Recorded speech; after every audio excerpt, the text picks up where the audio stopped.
तुम्ही जो फोन वापरताय तो तुमच्या हाताचा घात करेल असं कोणी सांगितलं तर तुमचा विश्वास बसेल का? पण हे खरं आहे.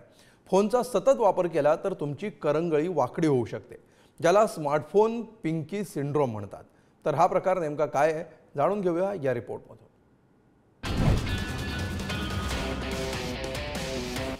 तुम्ही फोनचा सतत वापर करताय तर हा रिपोर्ट एकदा पहाच, कारण ही माहिती तुमची चिंता वाढवणारी आहे.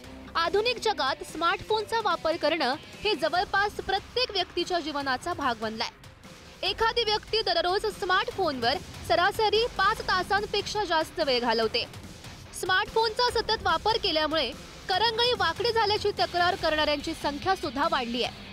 करंगळी वाकडी होण्याला पिंकी फिंगर म्हणून ओळखलं जातं. जास्त वेळ स्मार्टफोन वापरताना करंगळी त्याचं वजन सहन करते आणि त्यामुळेच ही स्थिती उद्भवते आणि यालाच स्मार्टफोन पिंकी सिंड्रोम म्हणतात. स्मार्टफोन पिंकी सिंड्रोम कसा होतो? स्मार्टफोनचा जास्त वापर केल्यानं तुमच्या बोटांना आणि अंगठ्याला दुखापत होऊ शकते. अंगठ्याच्या अस्थिबंधनावर हळूहळू ताण येतो. अस्थिबंध हे अत्यंत सूक्ष्म तंतू असतात जे हाडे एकमेकांना जोडतात. बोटांवर ताण आल्यानं ऑस्टिओआर्थरायटिस होऊ शकतो, ज्यामुळे हाडांना नुकसान पोहोचू शकतं. त्यामुळे करंगळी वाकडी होणं किंवा बोटांमध्ये संधिवात होऊ शकतो. जास्त प्रमाणात जेव्हा मोबाईलचा वापर होतो त्यावेळी करंगळी आणि त्याच्या बाजूचं बोट आहे ना ते कंटिन्यू असं धरल्यामुळं त्याची एक्झरसाइज 2-2, 3-3 तास लोक रात्री चॅटिंग करतात. त्याच्यामुळे मुंग्या, बधीरपणा आणि किंवा एल्बोला स्टिफनेसपणा हे प्रॉब्लेम चालू झाले आहेत.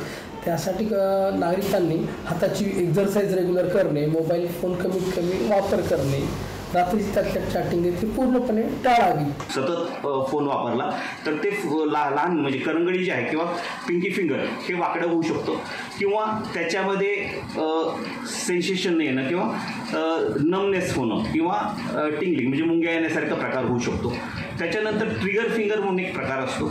त्याच्यामध्ये काय होतं की तुमची जी नसा असतात त्या नसा किंवा हे असतात टेंडॉन्स असतात ते थोडे इन्फ्लेम झाल्यामुळे तिथे ते फिंगर्स थोडेसे एकाच पोझिशनमध्ये स्टक म्हणजे वाकडे किंवा ते अडकून राहण्यासारखं असतं, त्याला ट्रिगर फिंगर म्हणतो. त्या व्यतिरिक्त फक्त फिंगर्सच नाही तर आपल्या काही हातालाही काही त्रास होऊ शकतो. ही परिस्थिती आरोग्यासाठी धोकादायक नसली तर याकडे गांभीर्यानं लक्ष देण्याची गरज आहे. आणि त्यामुळे स्मार्टफोन पिंकीची समस्या होऊ नये यासाठी आम्ही तुम्हाला काही टिप्स सांगणार आहोत, ज्या वापरून तुम्ही या सिंड्रोमशी सामना करू शकता. स्मार्टफोन पिंकी सिंड्रोम पासून बचावासाठी या टिप्स वापरा. स्मार्टफोनचा जास्त वापर टाळा. स्मार्टफोन वापराचा कालावधी कमी करा. हात दुखण्याआधीच ब्रेक घ्या आणि फोन खाली ठेवा. हाताची बोटं ताणून व्यायाम करा. ठराविक वेळानं मोबाईल वापरताना हात बदला, जेणेकरून तो एका हातात जास्त वेळ नसेल. या काही टिप्स तुम्हाला स्मार्टफोन पिंकी या सिंड्रोम पासून मुक्त होण्यास मदत करू शकतात. पण परिस्थिती गंभीर बनल्यास तुम्हाला वैद्यकीय मदत घेण्याची गरज भासू शकते आणि त्यामुळेच फोनचा वापर करताना काळजी घ्या. गौरी सारंग, पुढारी न्यूज.